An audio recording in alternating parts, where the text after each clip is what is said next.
Hi everyone, my name is Mika. Welcome to Stay Woke News. I'm so happy to let you all know that I have Savannah on as a guest today. Hello, everyone. Hi, thank you so much for having me, Mika. It's a pleasure being here. And a little bit about myself is my name is Savannah. I am a resident in San Diego, and I went viral from the collaborations from Border Angels, which where you can see the shirt that I became viral with. It's called hashtag Stand Against Hate, and it has a lot to do with the Latino community and the immigration system that is going on and has been going on for years, and we haven't been able to find a resolution for it. Well, that sounds super interesting. So I want to know a lot more about Border Angels. So tell me about it. Where is it? What are they doing? How can we get involved?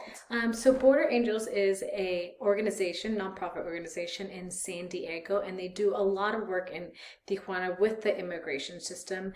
They help out with bond programs with anyone seeking asylum, work a lot with the refugees, with children, the shelter aid, and also kids who are trying to get a green card. And the way that they can help them is by donating and during fundraisers using your social media a lot, especially using the hashtag Stand Against Hate, where it just exploded instantly within minutes. I was able to think of the hashtag, and then Border Angels contacted me, and then now we're partners, and we've been partners for a couple of years now.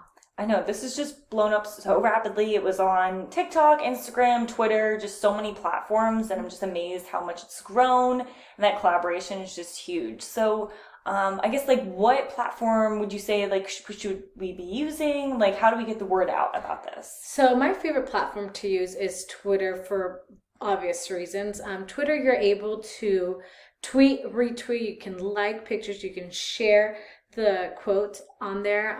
A lot of the words used on Twitter can be serious, can be comical, can be inspiring, and especially Twitter is known for their hashtags. So using the hashtag again, Stand Against Hate, will just be able to show you a bunch of the search options where you can see immigration connected to the hashtag.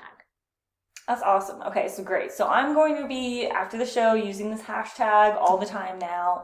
But I also wanted to understand, how can someone get involved, and what's any additional resources or information that you want to provide to us about the organization? So a way to get involved is if there's a lot of Amazon users, so you can always connect your Amazon account, smile.amazon.org, and you can pick your charity, for example, Border Angels, and all the funds that you purchase that day, 1% Amazon matches and sends the money to Border Angels, for example. Another way is fundraising. We also do a lot of community outreach. And so that's just another way to educate the public and decrease the myths that are lingering from immigration. All right. Well, so I know your time is so precious and we wish we could have you for longer, but want to know, are there any last words for the audience that you want to share? Yes, please. So again, the reason why I went viral is from my shirt, Stand Against Hate, and I decided to have it as a rainbow color because rainbow unifies the world, and particularly with what's going on at our border right here in our neighborhood in the US and Mexico. So it's a way to unite everybody, and no one wants hate. Hate is only negativity. So why not unite us all together? So please, I stress to use this hashtag and wear the shirt, because all 100% of the profit goes directly to Borders Angels and to their 7 programs. Oh, I love it. I love it. I love it. So much good in the world, and you're just helping us accomplish that even more. So I appreciate you, Savannah, for being on our show today. And thank you guys. Again, my name is Mika. I'm with Stay Woke News, and catch us again next week. Thank you. Bye.